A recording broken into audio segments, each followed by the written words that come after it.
Hello, everybody. How are you guys? We're here in Pittsburgh, and wow, the reaction to these videos that I'm doing about the different communities in town is so amazing. And I think partly because there's really no other travel vlogger, travel blogger doing them. They talk about Pittsburgh in general. Now, I'm not a travel vlogger. I do all kinds of videos.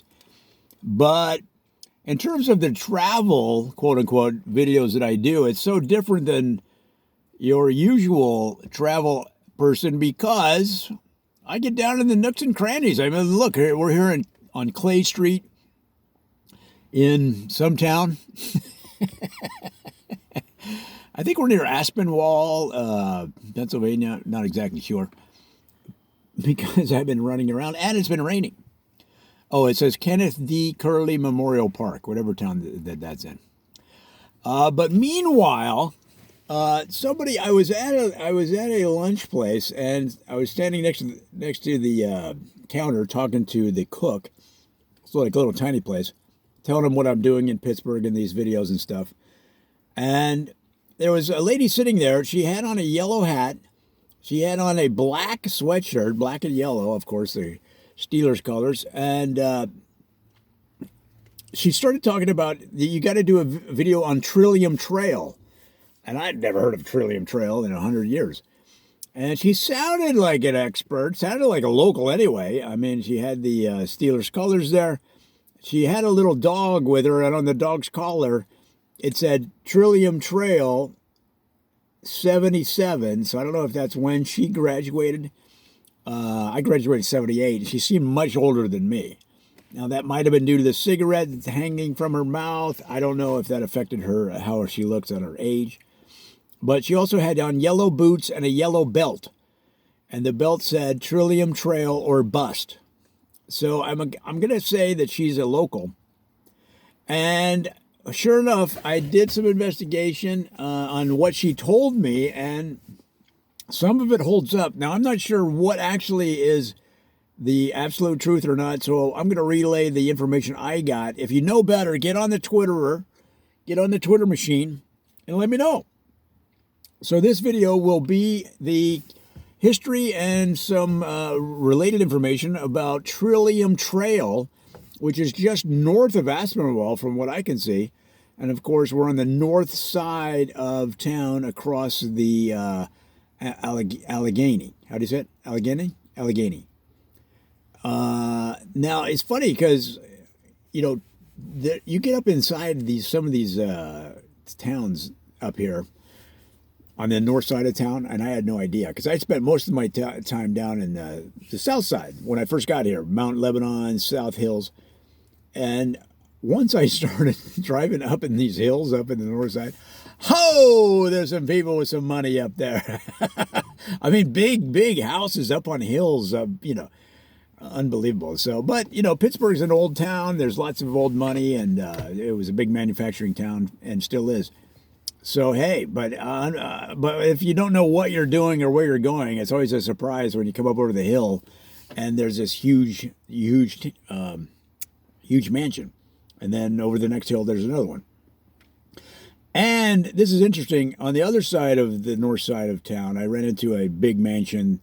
It's not for sale, but I looked it up on Zillow. It's a 10-acre, 10,000 square foot mansion that on Zillow, and I understand that's not exactly what it's worth, whatever. But to give you the ballpark, it's like $3.5 million.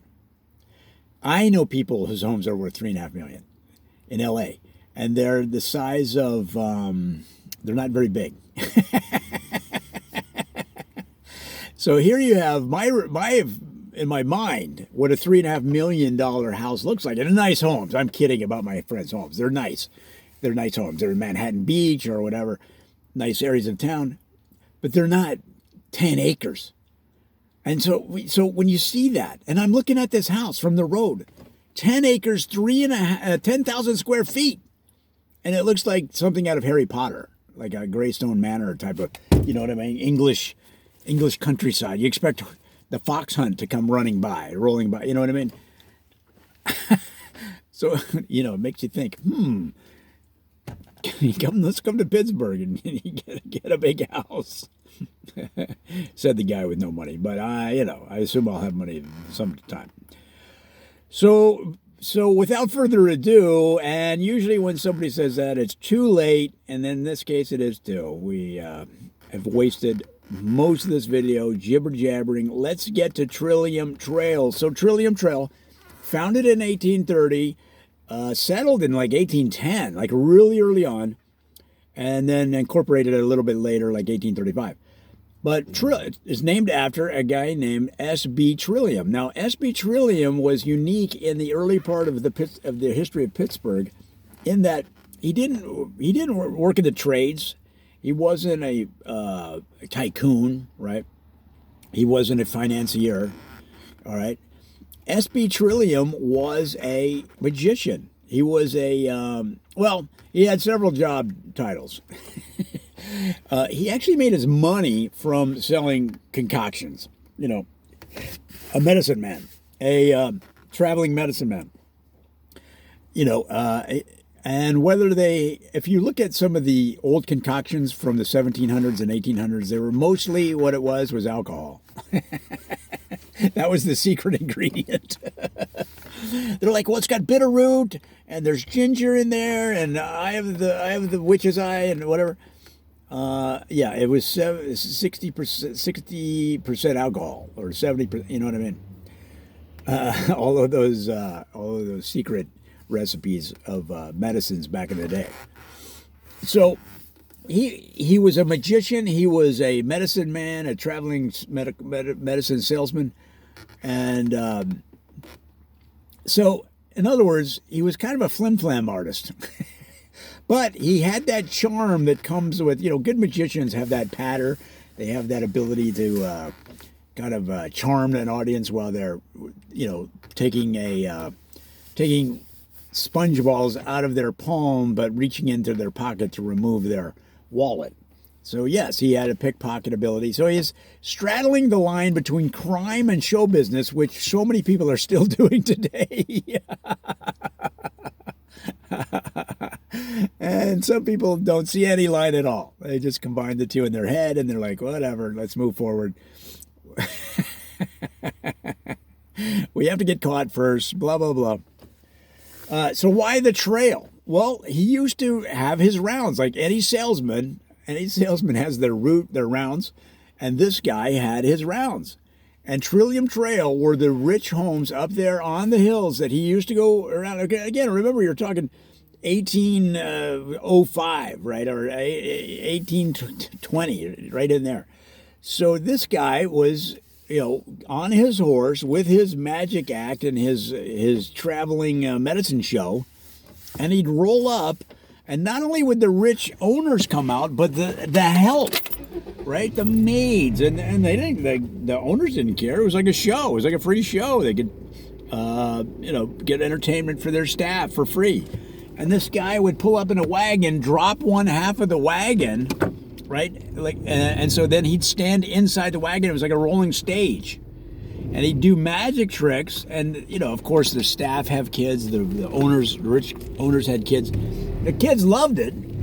And then, of course, just like today, he would break out. Today you got TV commercials where they pay the bills with the TV commercials.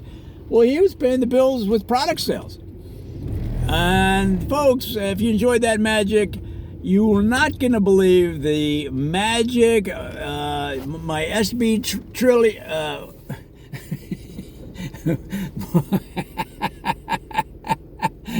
It's not as easy as you think. You're not going to believe the magic that my SB Trillium concoction potion will have on your knees, on your cold, on your flu. It'll make you feel better. You'll feel the spice of life. Gentlemen, are you feeling a little lethargic in the romantic department? This will pick you right up. He had that whole rap going. And sold bottle after bottle after bottle of this stuff. Well, he made it himself. It was basically alcohol with like 4 other ingredients. And but hey, the guy was an entertainer and he was a salesman, and for those reasons, I kind of admire him. But that's the history of the Trillium Trail, guys. We're gonna have so many more videos on all of these topics. And, for example, we've done a lot of how to meet single people in these communities. Every community is different. Best places to go, places that things you can only do in those cities. That's an interesting thing, because some cities you can only do certain things. Or let me restate that. There's things that you can only do in that city that you can't do anywhere else. So we're going to do some of that. And guys, it's just going to be so much fun. So come on back.